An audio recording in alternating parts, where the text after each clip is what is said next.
President Trump is set to meet today with both House and Senate Democrat and Republican leaders in the hopes of avoiding a government shutdown. Joining us right now is New York Republican Congressman Mike Lawler. And Congressman, first of all, thank you for being with us this morning. Thanks for having me. Ask you, what do you think the odds are that we reach some sort of a settlement? We are, at this point, just a day, about 40 hours out from when you would actually see the government shut down. And to this point, there has been no meeting. There has been no agreement. The two sides have been kind of slinging arrows at each other on all of this. Do you think this meeting today is going to be productive, or is this going to be a situation where they both the two sides lay down the lines that we've already heard?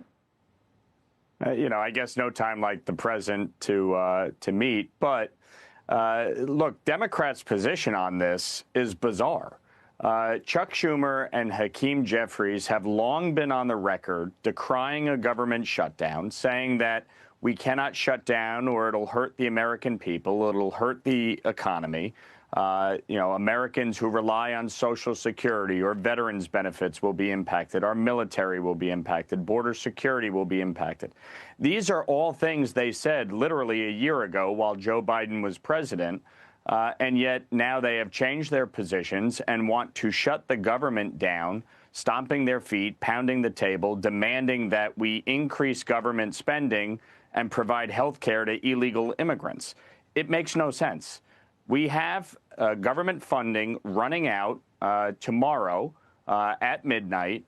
And instead of passing the CR that already passed the House to keep the government funded through November 21st, Chuck Schumer has put forward a list of demands that are dead on arrival and have no chance of becoming law. And so he is barreling us towards a shutdown for one reason and one reason only, and that is because he is petrified of AOC and the progressive base that is demanding a government shutdown because they somehow think that is going to empower them against President Trump. OMB has already put out a memo, which I disagree with, but they're very clear that they are going to start taking action and laying off people within the government. I don't see how this is going to be productive, and certainly for Democrats, if they think they're somehow going to get a better deal here. We have a bill to avert a shutdown. It has already passed the House. Chuck Schumer should grow a spine, provide the votes necessary to break the filibuster, pass the CR, and negotiate over the next 2 months so that we can finalize an appropriations package for fiscal year 26. It's pretty simple. Congressman Lawler, just to kind of clear things up, there's hypocrisy that has run rampant on both sides, but you have never been in favor of a government shutdown, whether it was threatened by the Democrats or the Republicans. You voted for every congressional continuing resolution? Correct. I have always voted for a CR because, to me, a government shutdown has to be one of the dumbest things I've ever seen. It saves us no money. It doesn't do anything to help the American people. It creates chaos in the economy. And from my vantage point, I don't care who pushes for it, whether it be the Republicans or the Democrats. It's idiotic, and it has to stop. So I have always voted to keep the government funded and open, whether it was Joe Biden as president or Donald Trump. And the fact that people are playing politics right now, contrary to their previous statements, they should be called out for it each and every time. Congressman, question about New York City here. We got Eric Adams now out of the race. Curious whether you think there's going to be pressure from Republicans on Curtis Sliwa to get out of the race. I know that the president has tried to get him out of the race already unsuccessfully, and whether it would even work in terms of getting enough support for Andrew Cuomo up against Mondami.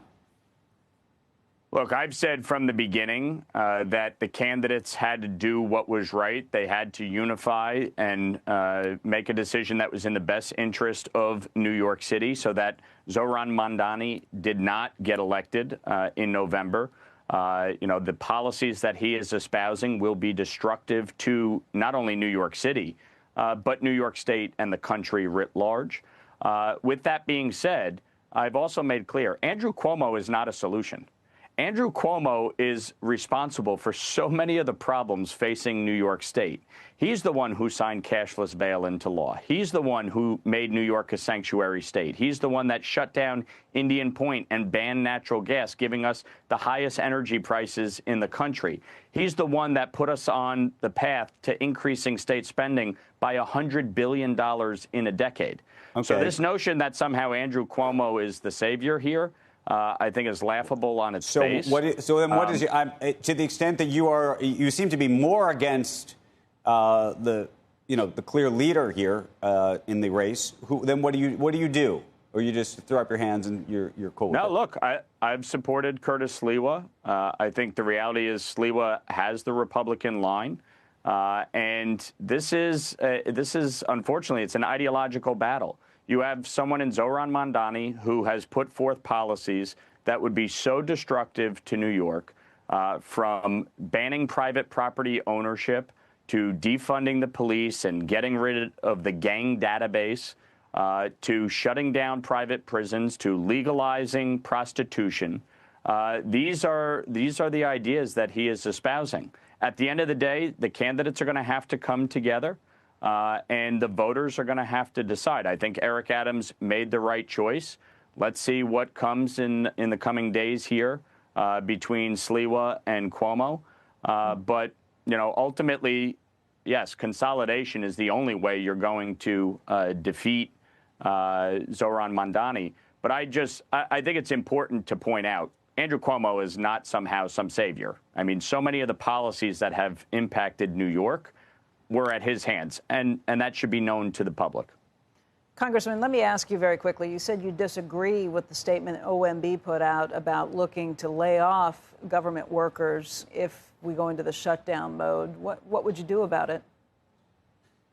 Well, what I was talking about was specifically permanent layoffs. Obviously, anytime we have a shutdown, the executive branch is going to have to make decisions on essential versus non-essential. To turn those into fired positions versus bringing them back when the government, if we go into a shutdown when it's brought back. Again, there's a very easy way here to solve it, which is to pass the CR and avoid any shutdown and avoid any firings whatsoever so that we can finish our negotiations. So this is really in Chuck Schumer's court right now. To actually pass the CR that is on the table. Chuck Schumer should do so today, immediately following this meeting. He should head back to the Hill, get his members there, and vote. It's very simple. I mean, this is a clean CR. Democrats have supported it every single time that Joe Biden was president. The only reason they're not supporting this is because they're afraid of primaries and Donald Trump is president. It's pretty straightforward.